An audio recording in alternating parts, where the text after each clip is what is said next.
Hey, what's up, you guys? It's me, V&A. Welcome into the pre-show before the free show. Across from me is our lovely Greg Tepper. Oh, okay. Thought you were just gonna leave it hanging there. I had to find the camera, or else we were gonna get this one. Hold on, that one. No. Yeah. Welcome into the pre-show before the free show. We are 24 hours removed from one of the dumbest moments of the year. It comes every year. Actually, twice a year. Dumbest moments of the year? Yeah, it's when we adjust the clocks. Oh. Okay. Now, I have always, I want to be clear, I've always been against the time change. I've always been against the concept of daylight savings for a couple of reasons.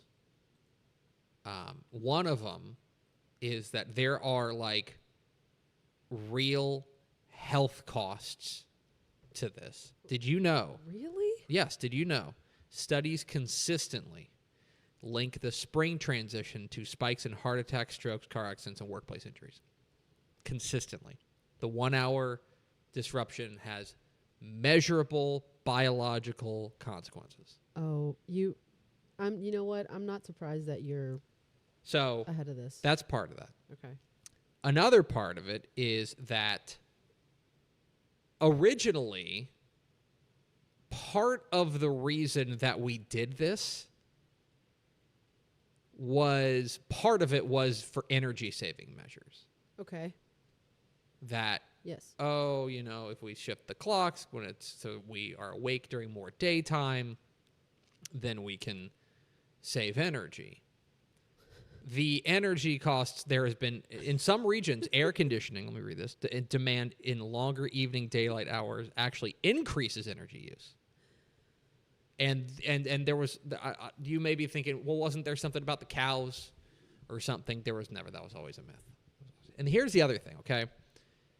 I just think, I've always been against it for reasons like that. There's scientific reasons to be against it. Here's the other thing. I'll just go off of vibes, okay? It just sucks. As I get older and more crotchety, and as I have children who have no idea what's going on, they barely have a concept of time to begin with. And now you're just like, hey, by the way, you know that clock that you've been learning? We're just going to remix it twice a year for no real reason other than we've always done it. It affects animals, too. Oh, yeah. Cats. I know Pickle talks about this a lot. And she says that her cat is so used to, the feeding time, and it messes up Ava. Listen, I can't disagree. It is bad for everybody. So why don't we just stop it? I like it because, it means summer is here and longer days. Is it Canada? I think Canada just abolished daylight savings. I think they did, or like a province in Canada, like did away with it. We have the technology to just be like, what if we leave our clocks alone? I've also got in our house, there are a couple of clocks that are like manual that require me to get on a ladder. So I gotta do that twice a year. I'm surprised that this hasn't ended sooner because you're not the first person I've met. We've gotten rid of the penny. How about we just get rid of this? We get rid of the penny. Just feels like we're running in place here. I'm all for it, though. We can do better as a human race. We can do better. Anyway, my children barely survived. Hit the theme, Expo.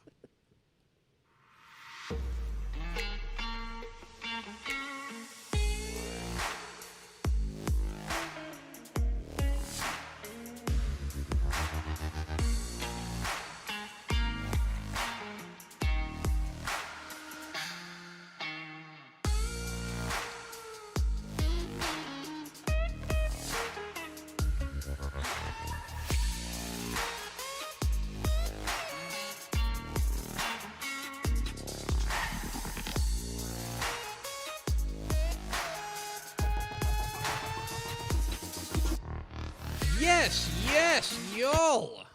From the Dave Campbell's Texas Football Mothership here in beautiful Lewisville, Texas, it is Texas Football Today, a show whose clocks are right. That's Vianney Moreno. I'm Greg like Tepper, editor-in-chief of Dave Campbell's Texas Football Magazine and TexasFootball.com. Thank you for spending part of your day with us. Whether you're watching us live at TexasFootball.com, Facebook, YouTube, Twitter, Instagram, or you listen to us on the podcast, which you can subscribe to on the podcast vendor of your choice. Either way, thank you for doing your part to support your local mediocre internet show. I am sitting here at the desk, sitting over there. Kind of ruined the surprise. She's our producer for today, demanding more FaceTime. Just for Vianney Moreno. So much going on back here. She's just like I'm calling ISO. ISO. Yeah, I really did. I just thought you were in preview, but I just ended up running clear out for everything. On the oop-de-oop. Today is Monday. Very Monday. March 9th, it is a Monday. 2026. It is a mere 262 days until Thanksgiving. Happy birthday to... Scott. He forgot to Google. Happy birthday to... boy, I do not know who any of these people are. What? Oh, my God. Bow Wow, formerly known as Little Bow Wow. And now he's just Bow Wow. Bow Wow. Happy birthday, Bow Wow. Bow Wow, well, let me make everybody feel old, is 39 now. So, it's pretty old. Put that in your pipe and smoke it. It is episode 1921. On today's show, folks, big show. We got some headlines from across the state of Texas, including a couple of pretty seismic Texas high school football coaching moves.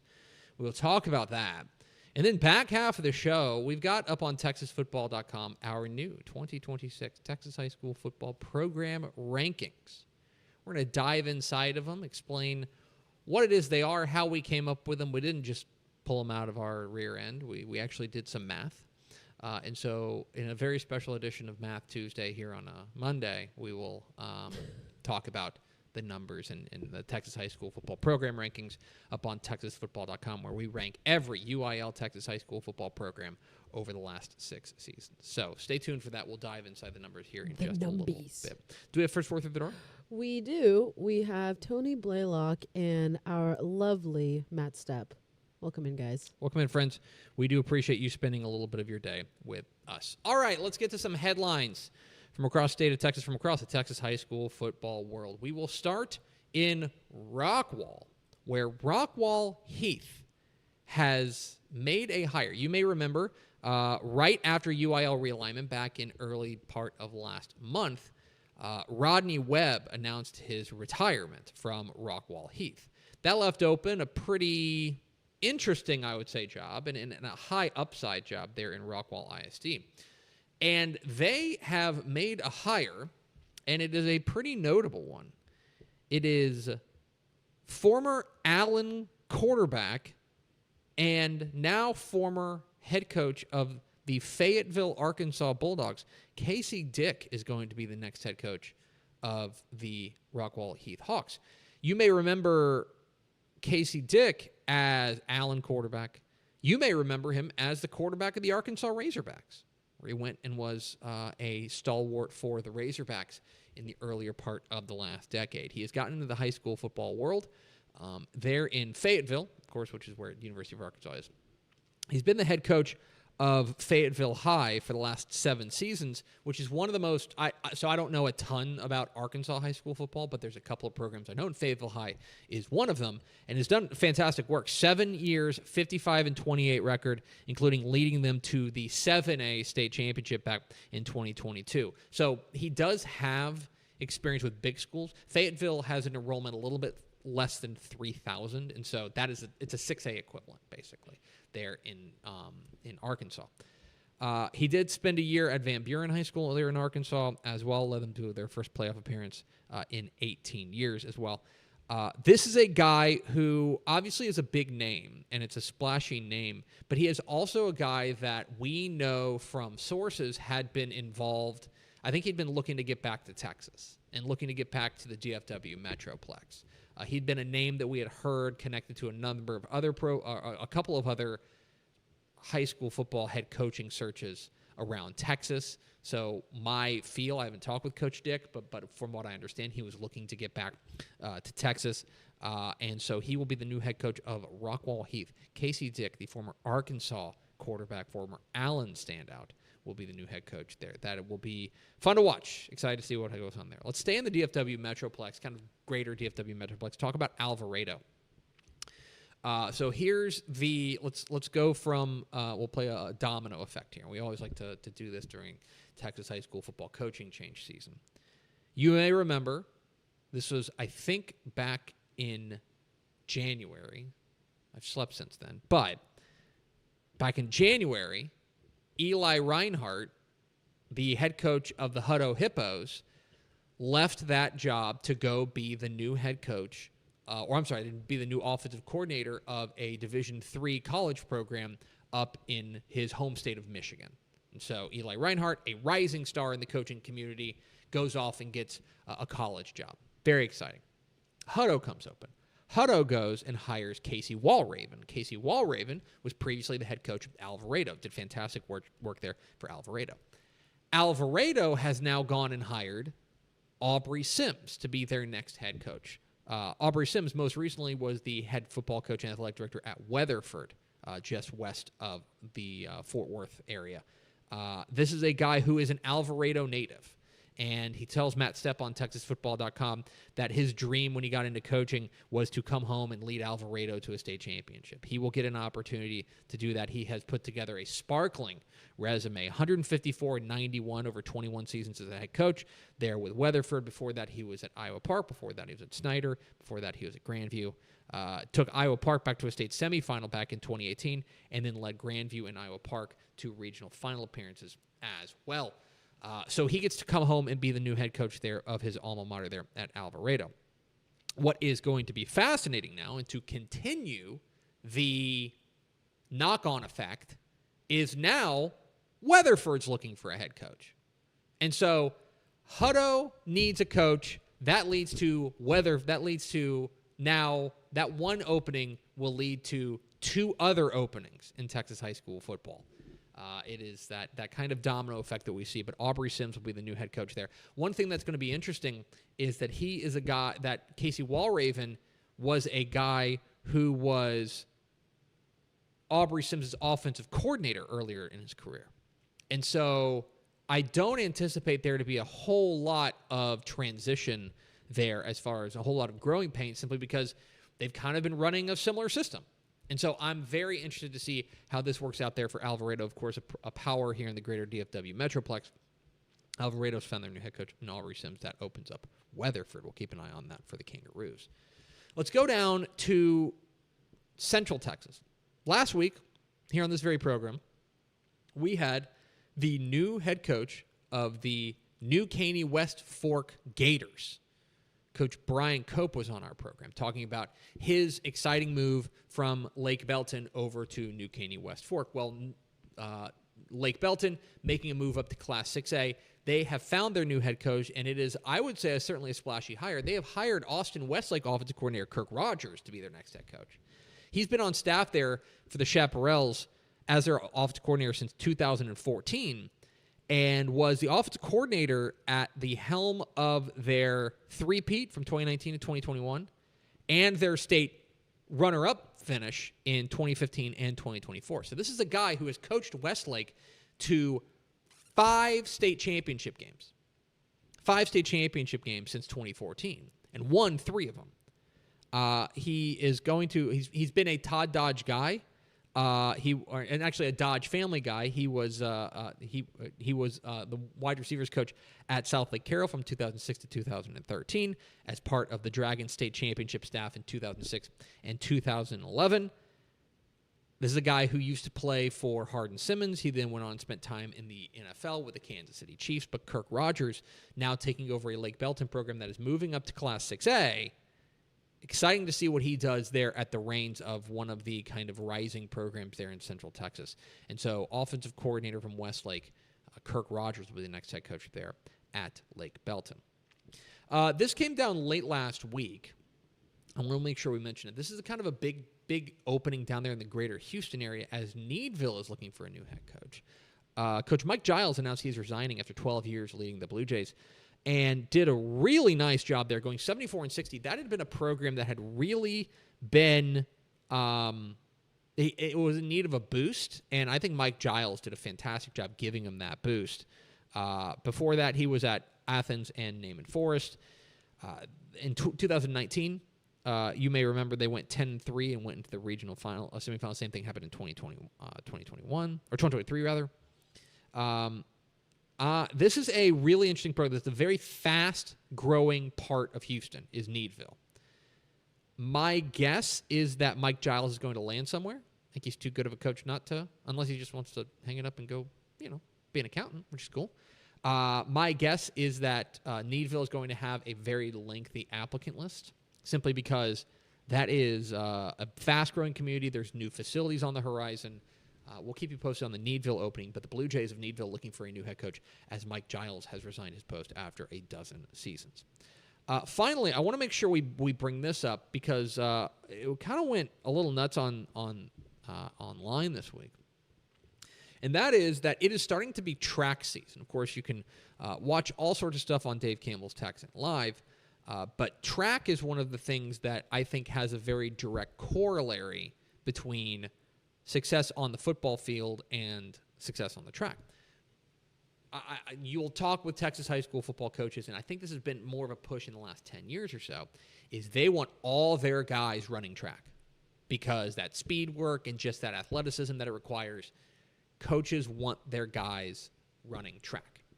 And so it is not a surprise to see Texas high school football players doing big things on the track. The state track meet coming up here in a couple of months is going to be full of Texas high school football names. But it's still very early in the track season. Still very, very early in the track season.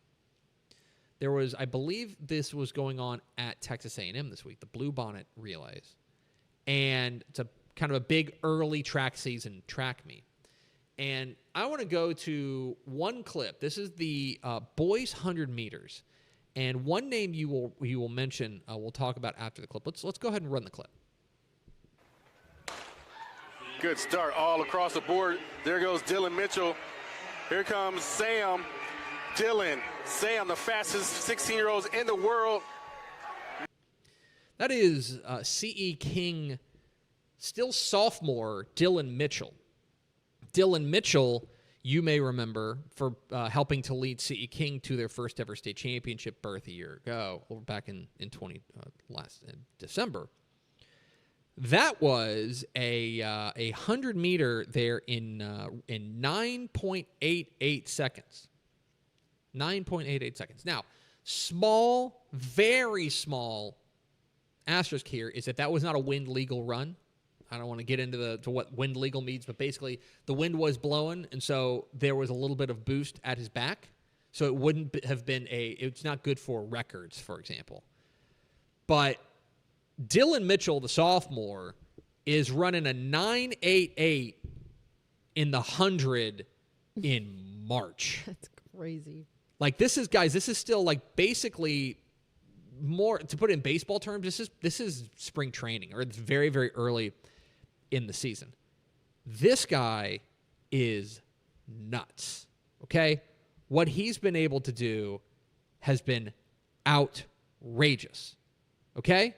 Then, by the way, Dylan Mitchell ran a 20.22 in the 200. Okay? Crazy fast. This was a guy who last year, as a freshman in the 6A 100 meters, ran a 10.1. Dylan Mitchell is a freak show. And so if you're looking for something to like whet your appetite for Texas high school football, if you want to pay attention to track times, that is something to keep an eye on. I would say that the big track meets coming up here over the next month or so, you should be paying attention to, because there will be a lot of big-name Texas high school football athletes who will be plying their trade there. That is all the headlines from across the state of Texas. We are at Texas Football Today. We're here Mondays and Thursdays on TexasFootball.com, talking football in the Lone Star State. You can follow us on Twitter at DCTF. Like us on Facebook, Facebook.com/Dave Campbell's. Follow us on Instagram, Instagram.com/Dave Campbell's. And, of course, see us at TexasFootball.com. Hope you'll consider going to TexasFootball.com/subscribe to become a Dave Campbell's Texas Football subscriber. Get the 2026 summer edition of Dave Campbell's Texas Football mailed to you before it hits newsstands. If you go to TexasFootball.com/subscribe, makes a great gift as well. Go to TexasFootball.com/subscribe. Coming up here after the break, we're going to talk a little bit about our exclusive Dave Campbell's Texas Football 6-year Texas high school football program rankings. Who's number one? How do we put it together? We'll talk about it after a word from these sponsors. Pour some sunshine with new First Light Community Coffee's first ever light roast. This blend has notes of honey and brown sugar that will brighten any part of your day. Try First Light now at communitycoffee.com. Hello, Candace. Not you again. Me again. Remember our last oil change? Your boyfriend said he knew a guy who knew a guy. None of those guys knew what they were doing, including you, Todd. Silence your oil change anxiety at Valvoline Instant Oil Change, where you can watch our experts change your oil right from your car. Thanks for coming in. And finish in about 15 minutes. Valvoline. Service you can see, experts you can trust. Son, it's time we had the talk. Ugh, Dad, gross. Listen, you just got your license, your hormones are raging. When things get moving fast, it can get dangerous. That's why it's more important than ever to always wear protection. Dad. I'm talking about a seatbelt. Okay. Can we go now? Saved by the belt. Wearing a seatbelt can save you $200 in fines and your life. So click it or ticket. Every seat, every ride. A message from TxDOT. Friday night football is here, and Hometown is trusted by thousands of schools across the nation to make game days effortless. Sell tickets online, easily scan them at the gate, track sales in real time, and keep your community connected with a free athletic website. Make every game a Hometown game. Visit hometown.com to learn more. Every legend starts with a vision. For Dave Campbell, that vision was clear. Tell the story of Texas football like never before. In 1960, he built something no one had before, a magazine that became the Bible of Texas football. Coaches, players, and fans didn't just read it, they lived by it. His words shaped the game. His vision built a legacy. And his name? It will always be written in the story of Texas football. Dave Campbell's Texas Football, where legends begin. Back here at Texas Football Today, I'm Greg, that's VNA, and let's talk about something that went up on TexasFootball.com this morning, and that is our 8th annual Texas High School Football Program Rankings, okay? 6-year program rankings. And we started this back 8 years ago, and 8 years. It is the 2026 edition, and the idea, I think, was simple when we started it, which is, hey, we got all these programs, more than 1,200 UIL Texas high school football programs, but there's not a good way, comprehensive way to tell who the best program is. And so that's what we kind of went out to do. It's to take a look at the relative strength of every UIL Texas high school football program. Okay? And there's a couple of things that I wanted to make sure we hit on here. One of them is that this is only over the last 6 seasons. So this will account for 2020 through 2025. That's the last 6 Texas high school football seasons. And why 6 seasons? Because I think that gives you a sturdier response. Because that's 1.5 full graduation cycles. So even if you've got like one spectacular player or one spectacular class, it'll only make up for most of it, not all of it. The idea being basically, good programs will spike, but great programs will sustain. So there's 5 data points that we build into this, okay?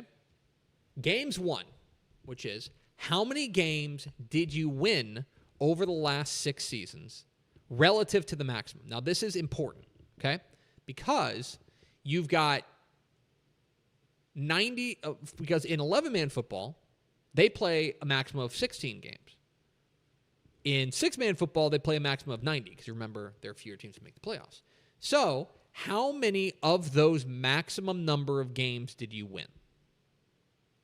Then, plain and simple, winning percentage. And that is very different, okay? Because what we want to do is we want to separate out not just, we want to value teams that make it deep in the playoffs that aren't just winning and going 10-1, right? And so we do want to count that in. So winning percentage. How often do you win the games that you actually do play?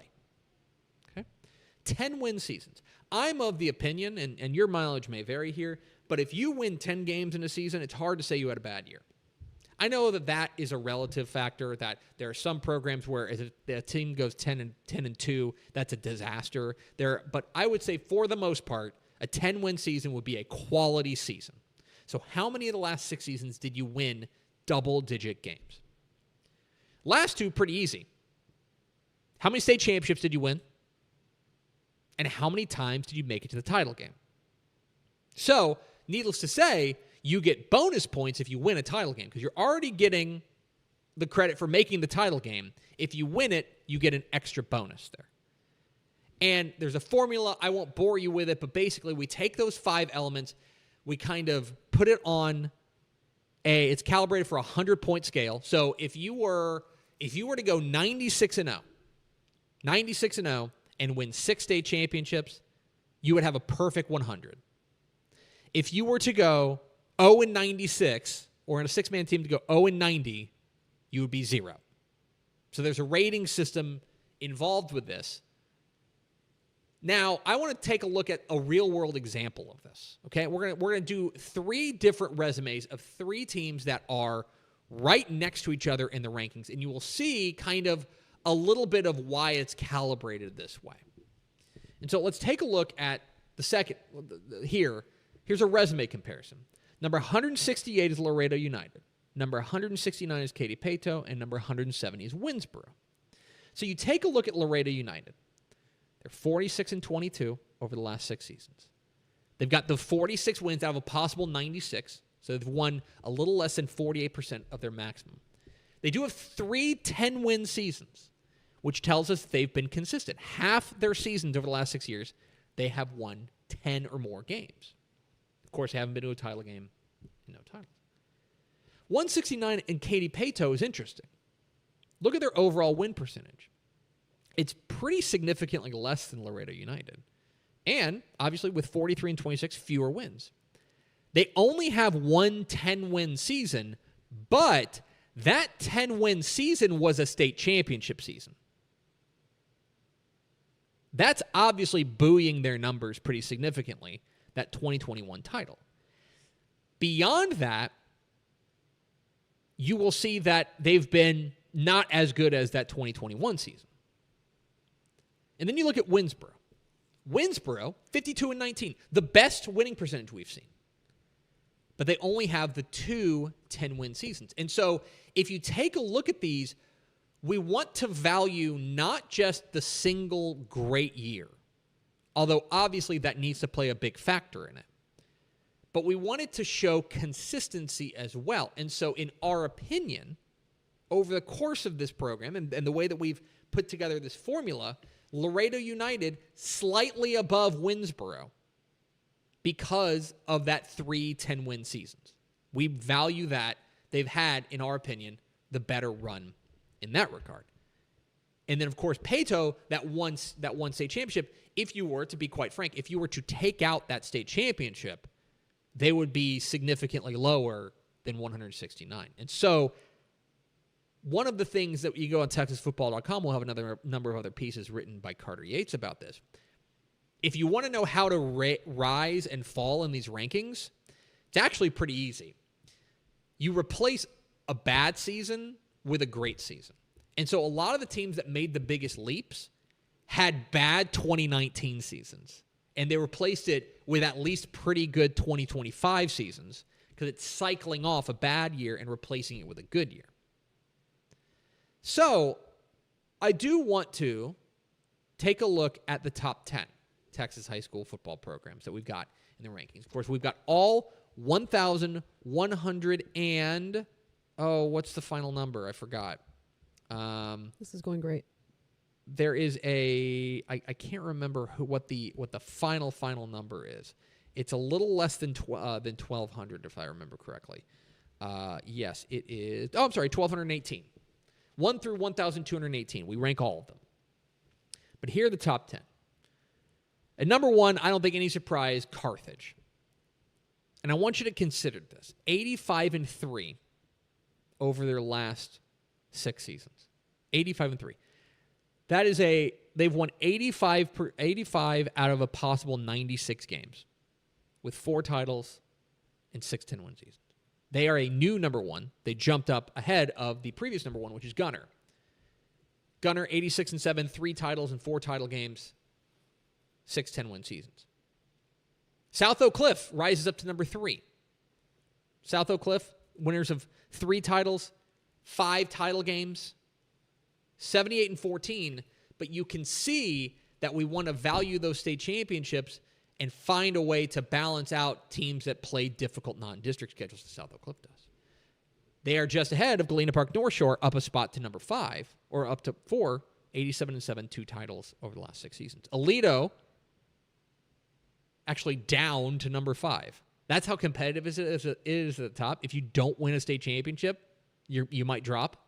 Aledo, 81-7 with 3 titles in the last 6 seasons. Duncanville at 6. DeSoto, big riser, up to number 7. Gordon, the 3-time state champions, 74-8, the highest ranked 6-man team. Number 9 is Franklin. Of course, they've made 4 title games in the last 6 seasons, gone 77-11. And number 10 is Shiner. Shiner has done unbelievable work, 73-15, 2 titles, 4 title game appearances, 5 10-win seasons. And look, you can dig in. We're going to do more of this on Thursday on Math Tuesday, of other things and dig into the Texas high school football program rankings we've got on texasfootball.com. I will tell you what I find really interesting is if you win a state championship, you make a big leap. Every one of the teams made a leap that won a state championship. But one thing to remember as you take a look at the rankings is that not every UIL program is going to be there. You have to have played 6 seasons. So, for example, Richmond Randall is not there. Richmond Randall, which won a state championship in 2024, right? Played for another state championship in 2025. Randall would be ranked in the top 100, but they are ineligible for this study because they have not played 6 varsity seasons. Same thing goes for San Antonio Davenport. Same goes for Canyon West Plains. Iowa Colony. All those teams would have been in the top 200, but are ineligible for this study. So if you go to texasfootball.com, you can find the complete Texas high school football program rankings over the last 6 seasons and see just how all these UIL Texas high school football programs stack up over the last 6 seasons. We will have more on this on Thursday's episode. We talk a little bit about the biggest risers, the biggest fallers in Texas high school football program rankings. So texasfootball.com is where you can find that. Let's go over to Vianney Moreno for America's second favorite segment. Final thoughts. Hey, what's up, you guys? Hey, what's up, you guys? My final thought, the U.S. and Mexico World Classic baseball game is tonight at 7 p.m. Oh, that's right. I have been watching some. I have it on in my office right now. I have really? The Dominican Republic versus Israel right now. I like the World Baseball Classic. Thoughts so far? I'm jonesing for some baseball. I know they probably can't do it because of Players Association stuff and union stuff, but I just don't know why they can't do this every 2 years. This feels awesome. I love that it gives everybody it feels a real jolt heading into the season. It's awesome. Everyone's fired up, all these teams are going nuts. Gunnar Henderson they were playing Brazil, right? This game should mean nothing to Gunnar Henderson for USA. But he hit a bases clearing double, and he was just roaring at the dugout. It's awesome. That's amazing. Awesome. Anytime you can inject some jingoism into sports, generally speaking, things work out. I like it. I like it a lot. That's great. I'm a big fan. Would you be rooting for the U.S. or Mexico tonight? I do like Mexico's team, but USA, these colors don't run. What a shame. I think the U.S. I presume is favored in that game. Let's US? find out together. Yeah, I wouldn't be surprised. I would presume that they're the favorite. Let me see if I can't find it right now. All that's to say, I think that here's the scoreboard. Let's see if I can find out what the line is on this game. It's live on Fox. Okay, that answers my question. It's on Fox tonight. Nice. I will say Mexico has beaten the brakes off of a lot of teams. They beat Canada. Yes, Canada. 10-3, and they survived a game against Puerto Rico. That was back in 2023. I'm sorry. They crushed Brazil. They beat Brazil 16-0. Brazil. So, amazing. I don't know. We'll see. I bet I'm rooting for America. It'll be Paul Skeens on the mound. Paul Skeens is a dog. I'm excited. I think that's We'll take also. notes. I think that's the one who's also dating Livy Dunn. So there's a reason to tune in. Beautiful. Paul Skeens on the mound. That's going to do it for us. Thanks for spending a little bit of your day with us. Follow us on Twitter at DCTF. Like us on Facebook. Facebook.com/Dave Campbell's. Follow us on Instagram. Instagram.com/Dave Campbell's. Of course, see us at TexasFootball.com. For Vanna Moreno, I'm Greg Tepper. We will see you Thursday on Texas Football Today.